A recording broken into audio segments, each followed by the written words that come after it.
আমার প্রতিবেশী আমার দিকে চিৎকার করে বলছিলেন যে প্রতিদিন নাকি আমার বাড়ি থেকে মানুষের কান্নার আওয়াজ আসে, অথচ আমি একা থাকি আর সকাল 8টা থেকে সন্ধ্যা 6টা পর্যন্ত চাকরি করি।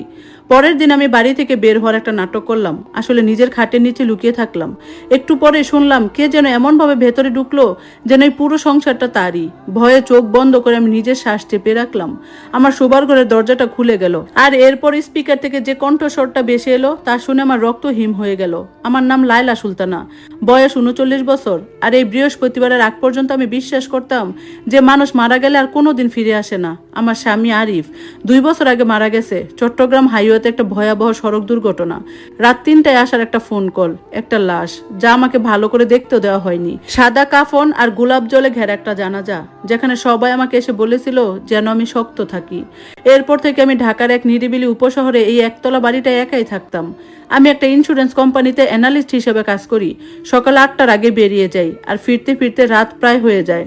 আমার জীবনটা ছিল একদম সাদামাটা, ঝটপট এক কাপ চা, অফিস, জ্যামের ক্লান্তি, একটা ঠান্ডা রাতের খাবার আর এক নিঝুম নিস্তব্ধ বাড়ি। সেদিন সন্ধ্যায় গাড়ি থেকে নামার পর আমার পাশের বাড়ির রাবেয়া খালা সীমানার বেড়ার কাছে আমার জন্য অপেক্ষা করছিলেন। তিনি হাত দুটো বুকের উপর বেঁধে বেশ কড়া চোখে আমার দিকে তাকিয়েছিলেন। লায়লা, আর নেওয়া যাচ্ছে না, দিনের বেলা তোমার বাড়ি থেকে বড্ড বেশি আওয়াজ আসে। আমি একটা ক্লান্ত হাসি হেসে বললাম, খালা এটা তো অসম্ভব, বাড়িতে তো কেউ থাকে না। তিনি হাসলেন না, গম্ভীর গলায় বললেন, তাহলে এই কান্নাকাটির আওয়াজ কোথা থেকে আসে? আমার বুকের ভেতরটা কেমন যেন খসখস করে উঠলো। কিসের কান্না? একটা মেয়ের গলা, মনে হয় কেউ ঝগড়া করছে কিংবা বাচ্চার জন্য আকুতি মিনতি করছে। গতকালও হয়েছে, তার আগের দিনও হয়েছে। আমি আমার সদর দরজার দিকে তাকালাম, তালা দেওয়া একদম ঠিকঠাক, সব সময়ের মতো। অন্য কোনো বাড়ি থেকে হতে পারে। রাবেয়া খালা মাথা নাড়লেন। আমি কানে কম শুনি না মা, আওয়াজটা তোমার বাড়ি থেকে আসছিল। আমি ঘরে ঢুকলাম, নিজেকে বোঝানোর চেষ্টা করলাম যে খালা হয়তো বাড়িয়ে বলছেন। আমি জানালাগুলো পরিষ্কার করলাম, পেছনে উঠোন, রান্নাঘর, মেহমানদের ঘরের আলমারি সব দেখলাম, এমনকি বাথরুমটাও বাদ দিলাম না। যেখানে এখন আরিফের পুরনো রেজারটা রাখা আছে, ওটা ফেলে দেওয়ার মতো মন আমি কখনো করতে পারিনি। কোথাও কিচ্ছু নেই, কোনো টাকা পয়সা হারায়নি, জোর করে ঢুকার কোনো চিহ্ন নেই, অপরিচিত কোনো পায়ের ছাপ ও অদ্ভুত কোনো গন্ধ নেই। কিন্তু সেদিন রাতে আমার আর ঘুম এলো না। ঘরের মেঝের সামান্যতম মসমস শব্দ আমার চোখ দুটো ছিটকে খুলে যাচ্ছিল। রাত 2টোর দিকে মনে হলো করিডোরে কেউ যেন দীর্ঘশ্বাস ফেললো। আমি লাইট জ্বালালাম, কিচ্ছু নেই। ভোর 4টার দিকে যখন পানির মোটরটা কেঁপে উঠলো, আমি ভয়ে কেঁপে উঠলাম। আমি বিছানায় উঠে বসলাম, হাঁটু দুটো বুকের কাছে টেনে নিয়ে নাইট স্ট্যান্ডে রাখা আরিফের ছবির দিকে তাকিয়ে রইলাম। আমি বোধহয় পাগল হয়ে যাচ্ছি, নিজে নিজেই ফিসফিসিয়ে বললাম। কিন্তু ভোরে যখন চা বানাতে গেলাম, এমন একটা জিনিস দেখলাম যা আগের রাতে সেখানে ছিল না। সিঙ্কের পাশের বাসন শুকানোর রেকে একটা পরিষ্কার মগ রাখা। আমি রাতে কোনো বাসন ধুইনি, আর এই মগটা তো আমি ব্যবহারই করিনি। এটা ছিল আরিফের প্রিয় মগ, নীল রঙের, হাতলের কাছে একটুখানি চটা ওঠা। আমার হাত থেকে চামচটা পড়ে গেল। সেদিন আমি অফিসে গেলাম না, মানে যাওয়ার ভান করলাম। ঠিক সকাল 8টায় আমি আমার ব্যাগটা নিলাম, দরজায় তালা দিলাম, রাবেয়া খালাকে বরাবরের মতো হাত নেড়ে বিদায় জানিয়ে গাড়ি স্টার্ট করলাম।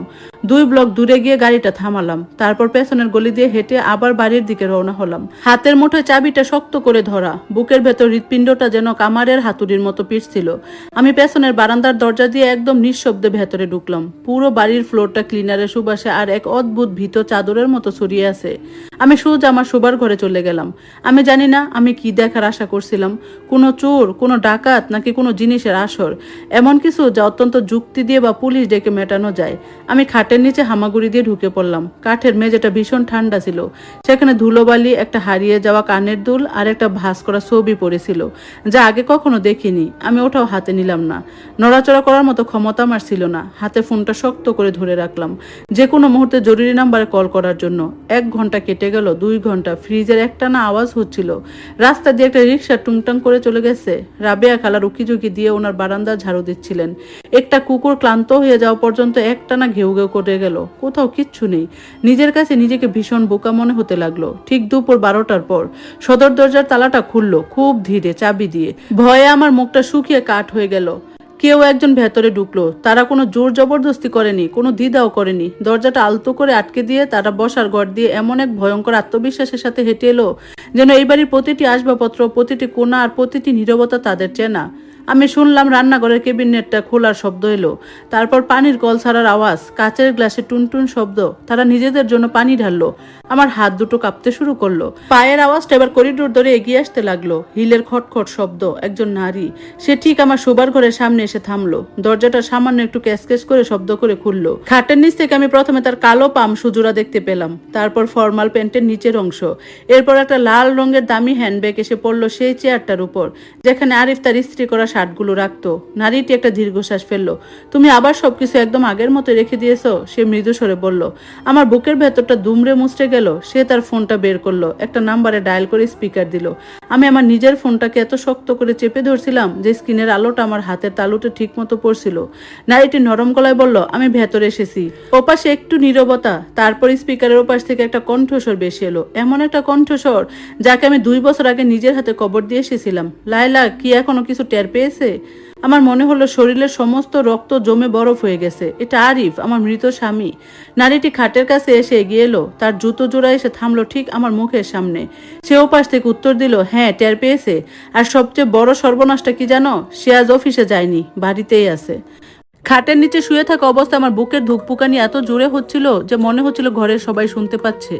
নারীটি আবার স্পিকারের দিকে তাকিয়ে ফিসফিস করে বলল, সে যদি সত্যিই বাড়িতে থাকে তাহলে কোথায়?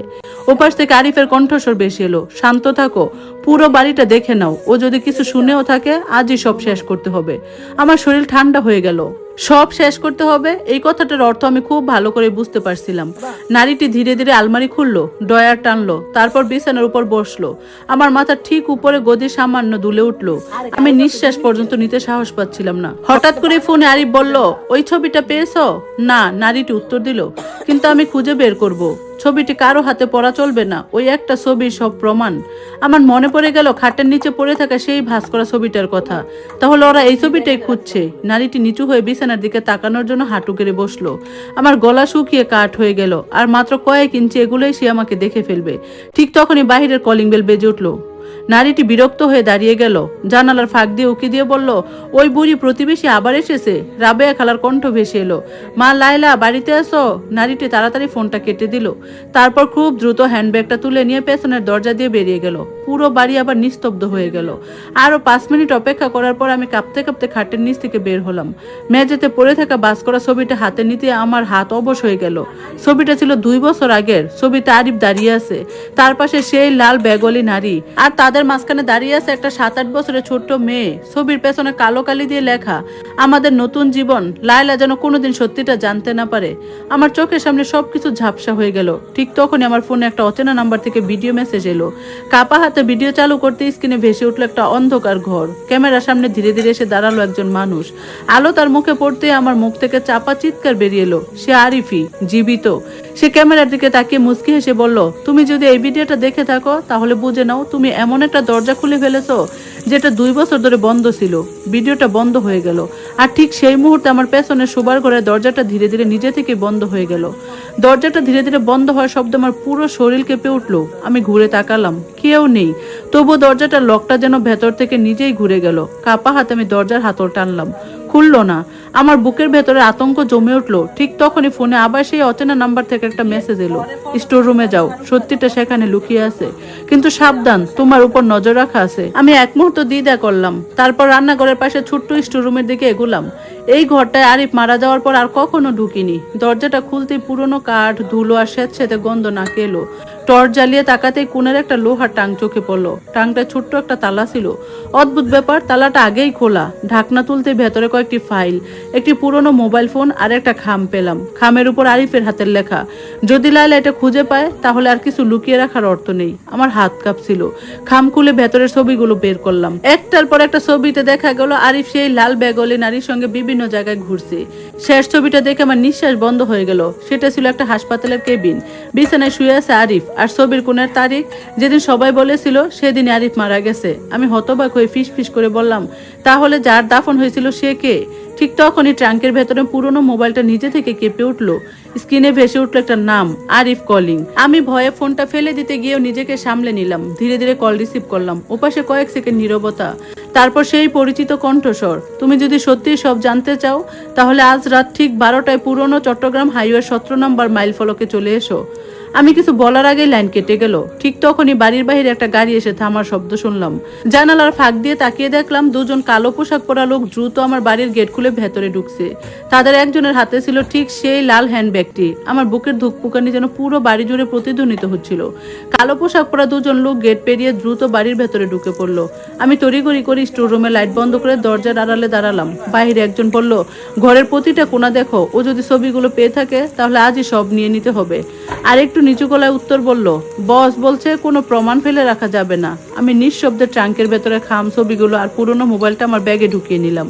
ঠিক তখনই আমার চোখে পড়লো ট্রাঙ্কের নিচে লুকিয়ে থাকা একটা ছোট্ট কালো পেন ড্রাইভ। আমি সেটাও তুলে নিলাম। পরের মুহূর্তে স্টোর রুমের দরজার হাতল কেউ চাপ দিল। এদিকে তালা নেই, খুলে দেখো বাইরে থেকে বেশ এলো কণ্ঠ। আমার নিঃশ্বাস যেন বন্ধ হয়ে গেল। কিন্তু ঠিক সেই সময় বাহিরে হঠাৎ করে রাবেয়া খালার চিৎকার শোনা গেল, এই কারা তোমরা? লাইলা বাড়িতে কি করছো? লোক দুজন মুহূর্তের মধ্যে থমকে গেল। একজন বিরক্ত হয়ে বলল, চল আগে ওই বুড়িটাকে সামলাই। তাদের পায়ের শব্দ দূরে যেতেই আমি সুযোগ বুঝে স্টোর রুমের পেছনে ছোট্ট জানালাটা খুললাম। কষ্ট করে বাহিরে বেরিয়ে পেছনের গলি নেমে দৌড়াতে শুরু করলাম। পেছনে মানুষের চিৎকার, দৌড়ানোর শব্দ আর গাড়ির দরজা বন্ধ হওয়ার আওয়াজ শুনতে পাচ্ছিলাম। আমি থামিনি। প্রায় 10 মিনিট দৌড়ে একটা ব্যস্ত সড়কে এসে থামলাম।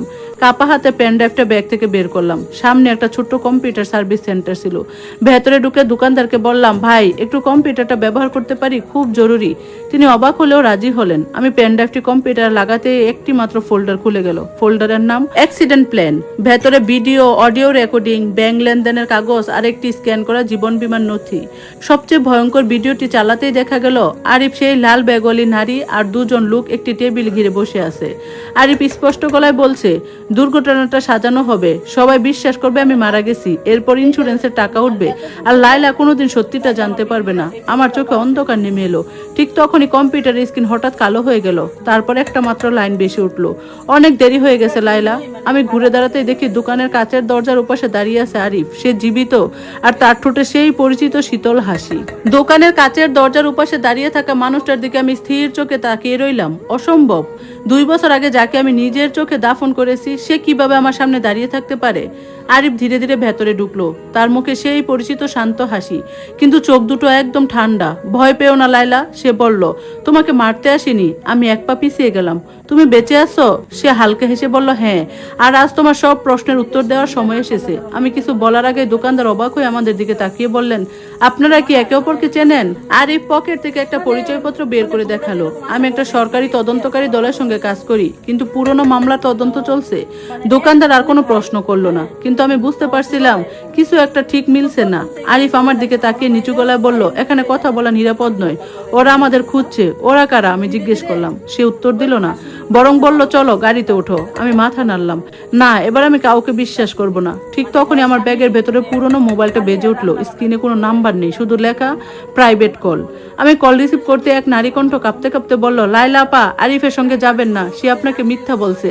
আমি হতবাক। আপনি কে? ওপাশ থেকে উত্তর এলো, আমি নীলা, যে মহিলাকে আপনি আপনার বাড়িতে দেখেছিলেন। আমার নিঃশ্বাস আটকে গেল। শুনুন, নীলা দ্রুত বলল, 2 বছর আগে দুর্ঘটনা হয়েছিল ঠিকই, কিন্তু যাকে আপনি কবর দিয়েছেন সে আরিফ ছিল না।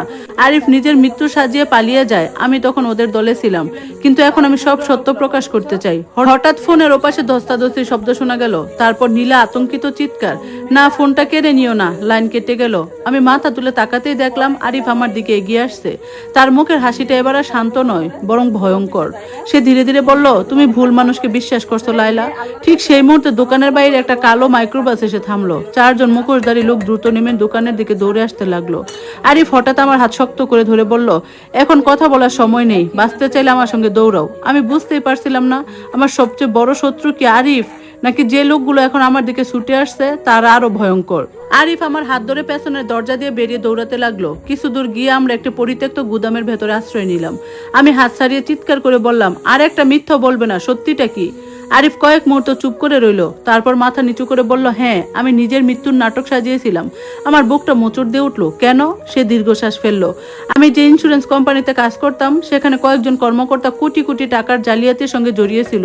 আমি সব প্রমাণ পেয়ে যাই। তারা আমাকে মেরে ফেলতে চেয়েছিল। পুলিশের একটি গোপন তদন্তকারী দল আমাকে বলেছিল, বাঁচতে হলে সবাইকে বিশ্বাস করাতে হবে যে আমি মারা গেছি। আমি নির্বাক হয়ে শুনছিলাম। তাহলে আমাকে সত্যিটা বলনি কেন? আরিফ চোখ নামিয়ে বলল, কারণ তোমাকে জানালে তুমিও বিপদে পড়তে। যত কম মানুষ জানবে তত নিরাপদ থাকবে। কিন্তু আমি একটা বড় ভুল করেছি, তোমাকে না জানিয়ে আমি তোমার জীবনটাই নরক বানিয়ে দিয়েছি। আমি কাঁদতে কাঁদতে বললাম, 2 বছর ধরে আমি প্রতিদিন তোমার জন্য কেঁদেছি। আরিফের চোখেও পানি চলে এলো। ঠিক তখনই গুদামের বাইরে পুলিশের সাইরেন শোনা গেল। দরজা খুলে একদল পুলিশ ভেতরে ঢুকলো। তাদের সঙ্গে ছিল নীলা। সে আহত হলেও বেঁচে ছিল। নীলা পুলিশের সামনে সব স্বীকার করলো। সে জানালো ইন্স্যুরেন্স জালিয়াতির চক্রে আমার বাড়িতে গিয়ে আমাকে ভয় দেখাতো, যেন আমি কোনোদিন দুর্ঘটনা নিয়ে প্রশ্ন না তুলি। স্পিকারে আরিফের কণ্ঠস্বর ব্যবহার করা হতো আগে থেকে রেকর্ড করা অডিও আর নিরাপদ যোগাযোগের মাধ্যমে। রাবেয়া খালা যে কান্নার শব্দ শুনতেন সেটাও ছিল ইচ্ছাকৃতভাবে বাজানো রেকর্ডিং, প্রতিবেশীদের বিভ্রান্ত করতে এবং বাড়ির আশেপাশে নজরদারি চালানোর একটি কৌশল। পুলিশ ট্রাঙ্কের ফাইল, পেন ড্রাইভ, ব্যাংকের নথি ও ভিডিওগুলো জব্দ করলো। কয়েক মাসের তদন্ত শেষে পুরো জালিয়াতি চক্র গ্রেফতার হলো। কিন্তু আদালতের রায়ে আরিফ দায় মুক্তি পেল না। নিজের মৃত্যুর জাল করা, প্রমাণ গোপন করা এবং আমাকে ইচ্ছাকৃতভাবে প্রতারণার জন্য তাকে শাস্তি ভোগ করতে হলো। যদিও তদন্তে সহযোগিতা করার কারণে তার সাজা কমিয়ে দেওয়া হয়। 1 বছর পর আমি সেই পুরনো বাড়িটি বিক্রি করে দিলাম। নতুন শহরে নতুন একটি ছোট্ট ফ্ল্যাটে জীবন শুরু করলাম। আরিফ একদিন আমাকে একটি চিঠি লিখেছিল, তুমি যদি কোনোদিন আমাকে ক্ষমা নাও করো তবু আমি বুঝবো, কারণ তোমার কাছ থেকে আমি শুধু একজন স্ত্রীকে নয়, একজন মানুষের শান্তিটাও কেড়ে নিয়েছিলাম। আমি সেই চিঠির উত্তর দেইনি। ক্ষমা করা আর ফিরে যাওয়া এক জিনিস নয়। জানালার পাশে দাঁড়িয়ে নতুন সকালে সূর্য উঠতে দেখলাম। 2 বছর ধরে যে ভয় আমাকে তাড়া করেছিল তার অবশেষে শেষ হলো। আর আমি বুঝলাম সবচেয়ে ভয়ঙ্কর ভূত কখনো মৃত মানুষ নয়, সবচেয়ে ভয়ঙ্কর ভূত হলো জীবিত মানুষের বলা মিথ্যা, আর যা বছরের পর বছর একজন মানুষের জীবনকে অন্ধকারে আটকে রাখতে পারে। ধন্যবাদ সবাইকে। আজকের মতো আল্লাহ হাফেজ।